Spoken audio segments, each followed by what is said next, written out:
Haye saaxiib, raggii kale waa kuwan waxay bilaabeen diploma in web application development. Horey ayay u dhaqaaqeen waxayna baranayaan xirfad muhiim u ah mustaqbalkooda. Adigana waxaad weli ku jirtaa sidii aan maalin hore ku iri scrolling ee baraha bulshada. Su'aal aan ku weydiiyey saaxiib, fasaxa marka laga soo laabto saaxiibadaada waxay la soo laaban doonaan xirfad iyo aqoon cusub.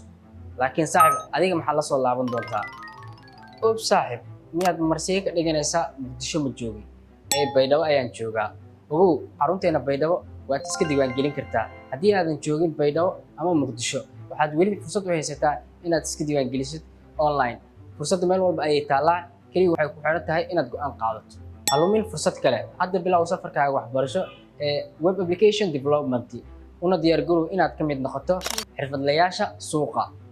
Talaabada aad maanta qaado ayaad noqon doonto mustaqbalkaaga berito. Isdiiwaangeli hadda, mustaqbalkaaga ha seegin.